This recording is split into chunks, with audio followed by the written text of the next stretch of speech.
Hi, Dr. H here with Family Centered Parenting. Today I'm going to talk about ADHD, Attention Deficit Hyperactive Disorder. And there's so much confusion, misinformation, lunatic fringe about it. So let me try to just kind of give you a primer on ADHD and some suggestions of how a parent can handle it, etc. So let me start out with definitions. Now, I've heard people say, oh, my child doesn't have ADHD, he has ADD. Well, there's no such thing. The Bible for mental health disorders, the DSM, has only one category, ADHD. But then they break it down into three types. The first type is called predominantly hyperactive. The second type is called predominantly inattentive. And the third type is called combined. Now, frequency, most young people who have ADHD are in the combined. They're going to show some signs of hyperactivity and some signs of inattention. What we've noticed at girls are more likely to be just the inattentive type. That's why young women and girls often do not get properly diagnosed as being ADHD because they're just, oh, well, she's a daydreamer, she gets a little bit spacey, etc. But they don't really cause a problem. So teachers and parents kind of gloss over and don't pay too much attention to it. Where on the other hand, if there's hyperactivity, then usually that causes a disturbance. There's more impulsive behavior. They would get in the teacher's annoyance factor much more quickly. They'll get noticed. So we get the labeling of ADHD much more common when there's some hyperactivity involved rather than just simply combined. Now, when I say boy, statistically, ADHD is far more prominent among boys. Do we know why? Not really.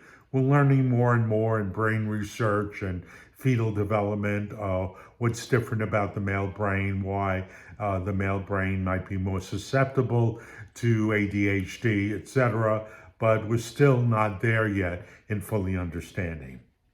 So it's important that we understand that there is really, frankly, there's no medical test that proves a child has ADHD. And this creates an enormous problem. So when I've done workshops on ADHD, I often say, is ADHD underdiagnosed? Yeah. Is ADHD overdiagnosed?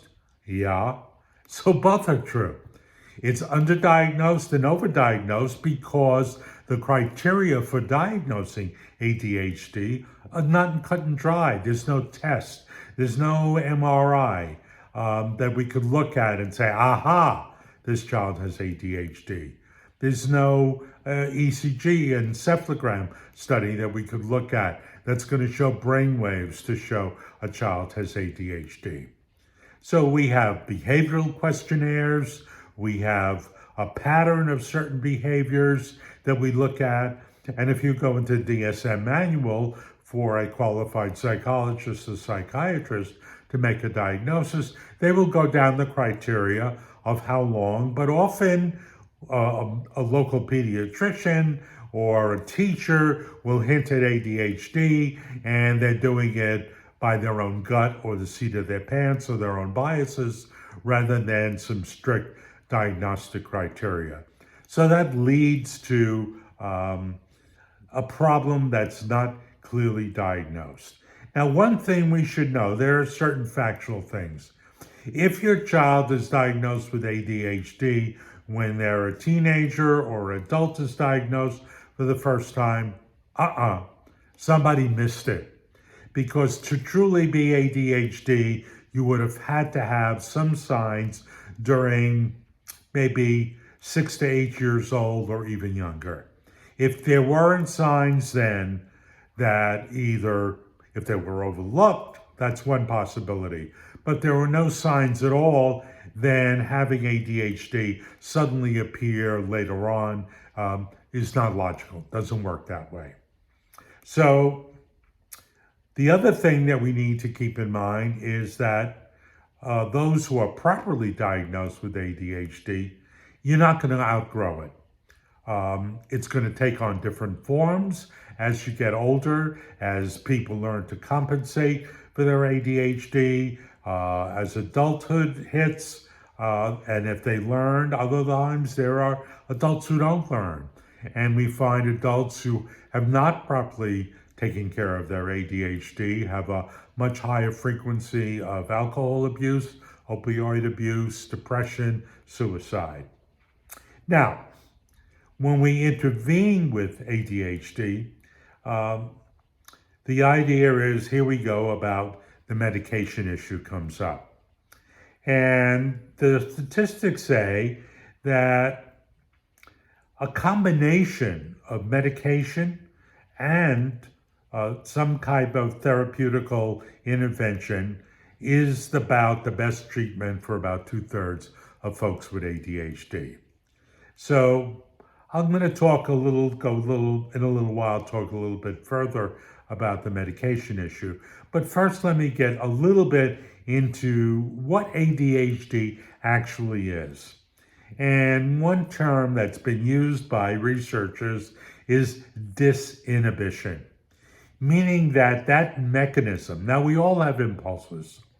The difference is when a child with ADHD doesn't retrieve the impulse control at the right time. Let me give you an example. So you have a child and they're on their bicycle, tricycle, maybe they're fairly young, and they ride up and down the driveway. And you've gone over, for safety reasons, before they get on their bike, what to be careful: at the bottom of the driveway, stop, come back up the driveway, do not go into the street. The child repeats that to you. Yes, mom, dad, whatever, grandma, I understand. You turn around, you hear a horn beep and a squeak of brakes, you run out panicky, your kid almost got run over because they put their bike in the street. What happened? You ask them afterward, what was our rule about the bike? Oh yeah, mom, I should have stopped at the end of the driveway. But with ADHD, in their brains, at the moment they need to retrieve the inhibitory response, it's sluggish. It doesn't come up. And therefore, they're acting pure impulse without having that self-control. So sometimes it just baffles parents. I've gone over this, we've rehearsed it, and boom, in the situation, they forget. So that's one characteristic of ADHD. The other characteristic is that the part of our brain, which is located right about behind here, it's called the prefrontal cortex. That's, one of the last areas of the brain to develop.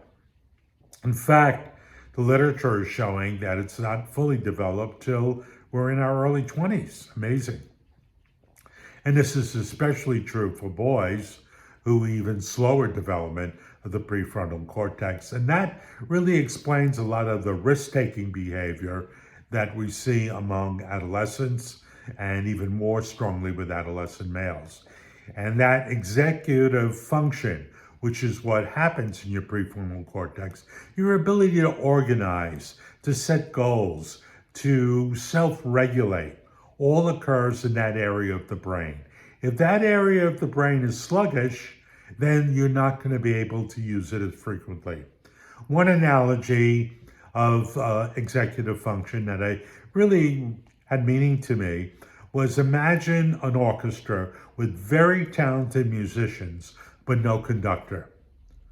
So each one of them has an ability and there's talent there, but it never quite gets itself together because there's nobody to organize and put it all together and make them play as a group. And that's one way of looking at someone with poor executive functioning. They know all the things they need to do, but they never quite get it all together. So, I'm going to go back to the medication issue. What's counterintuitive is that most of the drugs that are given for ADHD are stimulants. We say, wait a minute, my kid's hyperactive, they're impulsive. I'm going to give them a stimulant? Shouldn't that make them more crazy? Well, the bottom line is what the stimulant does, it wakes up the prefrontal cortex of the brain, which gives our child even more control than they had before. So even though it seems counterintuitive, stimulants are the medication of choice that often helps ADHD. Now, I don't want you to get the idea that I'm pushing meds or representing any pharmaceutical interest. The stimulant medication for ADHD has been around a long time. The side effects are well understood. They often are a little loss of appetite. It might suppress growth for a short period of time. It's usually self-correcting. So it's a relatively well understood group of drugs. Ritalin, Vyvanase, there's a whole bunch of other Concerta. They're either salts of different types or the Ritalin-based drugs. They're out there, and you talk to your doc, and they're going to recommend which ones. Some are long-lasting, etc. But they all basically work the same way. So we have to understand that these medications wake up that prefrontal cortex, make your children less impulsive and more likely to follow the rules and go along with that. Another problem with ADHD, if it gets untreated, it does develop social skills. And often by age 10, if your child is not properly diagnosed and treated, their social skills will suffer. And the reason is because they tend to be impulsive and interrupt, and people lose patience with them. And they have a difficulty building friendships because of that. Often kids with ADHD should be going out for an individual sport rather than a team sport because they have a harder time getting along in a team kind of setting. They're not as adept in those situations. They tend to be more impulsive and turn other kids off. For example, a famous swimmer, Michael Phelps, who was diagnosed with ADHD, and his mom was very aware of that and got him into the pool, and functioning in an individual sport activity was able to help him in terms of developing success, obviously in his sport, but also in other matters of his life. So, again, social skills are really, really important, and poor social skills that are a product of untreated ADHD will affect. Another thing that I hear often is this whole idea of the sugar high, of somehow my kids have sugar, and I guarantee you 90% of elementary school teachers will say, you're wrong. If we have a party with sugar, the kids are hyper. And you know what? There is absolutely no scientific evidence to support that. In fact, if we think about it, having excess carbohydrate and sugar actually depresses us and brings us down because of the over insulin flow. So this is a myth that had come back years ago with the Feingold diet. I won't go into a lot of details, but it's a myth that is so entrenched between parents and teachers. I hear it all the time. Oh, they must have, he's on a sugar high, all that. No such thing. There is some literature that certain food additives, yellow dye 2, might contribute somewhat to ADHD. So there is some hint in the literature, and it's still being explored. So again, another idea about dealing with ADHD is this idea of STEM. You know, we know, in fact, a lot of ADHD behavior because of their prefrontal cortex being depressed, there's a lot of self-stimulation. Sometimes the hyperactivity is a product of self-stim. So we've found, and I have found working with ADHD kids in a school setting and working with my own son who had some degree of ADHD, providing a safe stimulus that didn't distract often helped them concentrate. I know, for example, personally, I have a touch of ADHD, and I know when I'm writing and I'm at my computer screen and I need to concentrate, I don't thrive with silence. I need the right kind of music in the background. And that little bit of stim, now I don't have, I'm not having headbanger music on to give me that, but, certain classical music, I have a whole playlist called Think Music, because that little bit of stim of quiet background music helps me focus on my task. So sometimes we have to be, if we have a child with ADHD, we have to think about, wait a minute, is there a little bit of stim that could help them focus so they don't have to seek self-stim by not focusing and distracting themselves, etc. And there's a phenomenon why so many ADHD kids get involved with video games, because the stimulation of the video helps them focus. So they can't focus about anything else, but they focus on their video games. So I'm going to leave you today with some tips. And when you have a child with ADHD, remember these words: brevity, novelty, structure. That's the big three. Kids with ADHD should have very short directions, not layered directions. One thing at a time, get it done. When you throw 2 or 3 things, Juanita, after you finish your homework, then I want you to go to your room. I want you to straighten out your clothing. And then after that, I want you to call or send a text message to your Aunt Sylvia. She wants to hear from you. And before you know it, Juanita's so befuddled, she barely gets the first thing done. So when you have a child with ADHD, chunk. That's the magic word that I've worked with teachers who have ADHD kids. Chunk. Put things in small bites, have them accomplished before you move on to the next thing. It's not that they can't handle complexity. They could be very bright kids dealing with complexity, but they can't absorb more than 1 or 2 directions at a time. Brevity. Novelty. ADHD, novelty means a lot.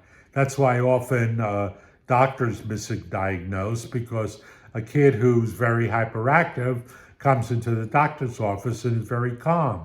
Well, maybe the novelty of being there, the white coat, calms them down. We know, I've talked to teachers who are dealing with ADHD and parents. When you do something creative and novel, you're going to get the kids' attention because they thrive on novelty. Structure, so important. It's so hard for ADHD kids to structure themselves that we need, as parents, caregivers, teachers, to make sure we're giving them the structure they need. So those are 3 tips. I talk about ADHD in my book. Let me get it right here. Family-Centered Parenting, Your Guide to Growing Great Families. This book is available on our website, FamilyCenteredParenting.com, and also on Amazon. There's a chapter here on ADHD where I go into some of these things with more detail. So for now, Dr. H signing off. Take care. Bye-bye.